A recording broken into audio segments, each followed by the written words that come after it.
faith and fundamental rights. His courtroom contributions include pivotal cases such as the Sabarimala Issue temple and the Sri Padmanabha Swami temple case, both of immense cultural and constitutional significance.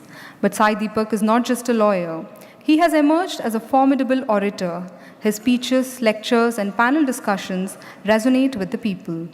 On platforms ranging from university auditoriums to major public forums, he articulates the revival of our civilizational identity, invites reflection on our constitutional inheritance, and sparks dialogue on what it means to be a Bharatiya. His best-selling books, India That is Bharat and India, Bharat and Pakistan, have catalyzed national discourse on constitutional philosophy.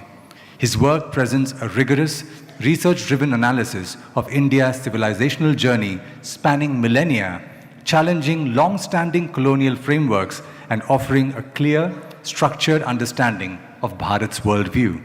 Through his writings, lectures, and his columns, Yukti and the Sidebar, he has emerged as one of the most influential voices in modern civilizational thought and Indic movement.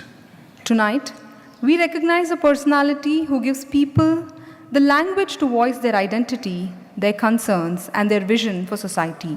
He bridges the often intimidating world of law and policy with lived experiences of citizens, making complex topics accessible and inspiring people's participation. May we now request Sadhguru Sri Madhusudan Sai to present the Voice of the People Award upon Mr. Jaikumar Sai Deepak.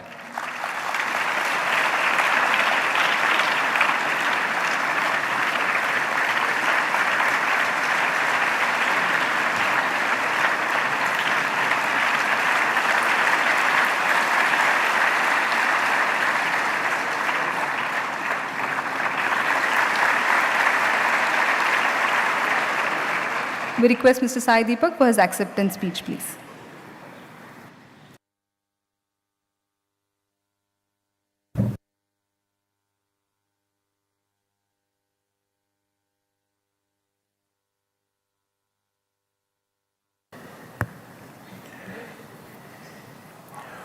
Namaste, Sai Ram. I'm grateful to this institution for having bestowed me with this honor. It couldn't have come at a more appropriate time, considering that it happens to be my birthday also tomorrow.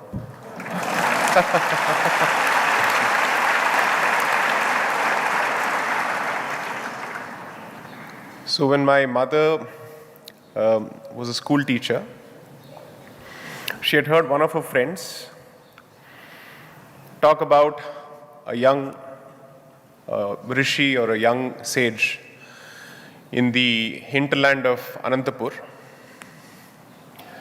And apparently that teacher had prayed that her son be born around the same time as Baba's birthday as well, and she was blessed with it. My parents struggled for 7 years after marriage, and subsequently my mother recollected that she had heard this from a school friend, and she said that if it is your will, let him be born around the same time. So I'm born on the cusp of 22nd and 23rd, exactly the midnight of 22nd and the morning of 23rd. Now what that tells about me, I leave it to the audience. And this is something that is still not public knowledge yet, but I'm happy to share it here. The coming week on the 27th of November, a contingent is leaving Bharat to participate in a debate at the Oxford Union. I am part of that particular contingent. Hoping to represent our position on the friendly relations between India and Pakistan.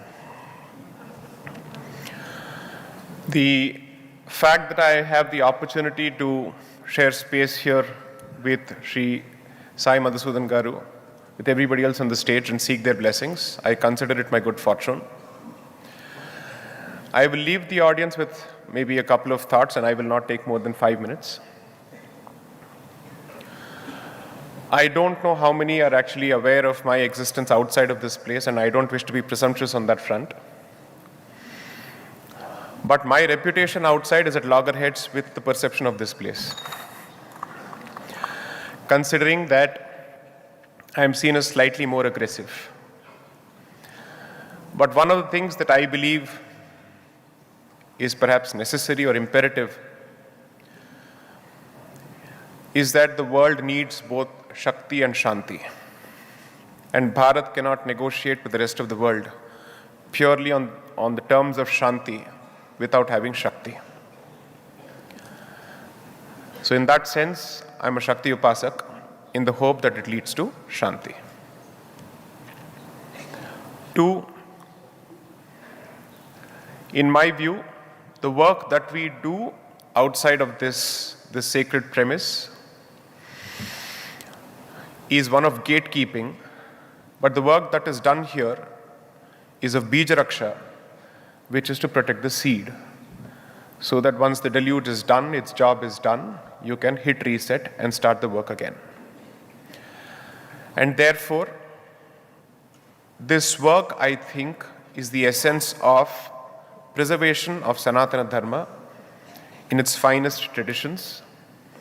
And I genuinely wish this organization its very best for Veda Samrakshana as well as for service to the society in every possible way. It is often said, but rarely understood, or at least poorly understood, if not rarely understood, that governance and education go hand in hand. There is no point of speaking of clean governance without actually having value-based education.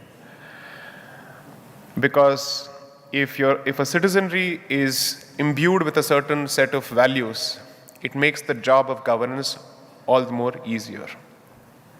I keep giving this example often. Allow me to repeat this at the expense of having said this at least 10 or 15 times. People marvel at the Japanese model and the way the state and the society function, but they don't pay attention to the education system of Japan enough and the way they bring up their children. And that has a direct correlation with the manner in which they observe rules on the road, the civic sense, so on and so forth, the sense of responsibility, where duties precede rights, and therefore that sense of entitlement takes a backseat. And that, I think, is what is sorely lacking today, perhaps in the West. And maybe it is time that the West learnt that lesson. Not that the world has not learnt enough lessons from the West. I'm sure every civilization has had lessons to offer to the global pool of human thought. And therefore, in my limited capacity and endeavor, as opposed to networking amongst my peers, I have tried my best to give the bulk of my pro bono time to engage with students in educational institutions in the hope that they realize that all the lofty discussions of constitution or on the constitution are useless without the citizenry being a conscious and conscientious citizenry. So in that sense, I think education is where the foundation is laid. And I genuinely hope that as we step into what I think is the age of tumult, but equally the age of opportunity for Bharat, we focus a lot more on what I call the Bharatification of Indian education, and hold forth and hold our head high with a certain degree of confidence, not necessarily with jingoism, but with confidence and a certain degree of composure. Because when a civilization that's been long slumberous rises again, it's bound to face a lot of challenges. Because people are used to you sleeping all these years, all these centuries. So when you rise up again, questions will be asked, because they would want the status quo to continue. And I hope institutions such as these produce people who have the calm confidence and conviction to present Bharat's civilizational message in a language that the world understands without diluting the finest of our core traditions. And I genuinely hope to contribute my might in that particular direction. Thank you. Sai Ram.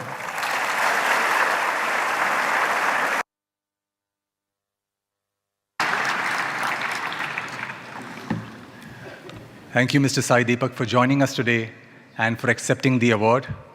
Advance birthday wishes to you.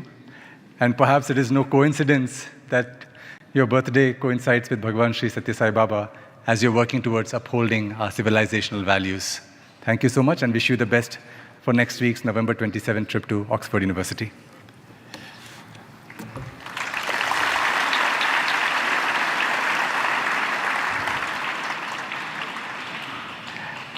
May I now request the team of Sri Masilamani Paramacharya Swamigal to come forward on stage as they want to offer something to Sadhguru.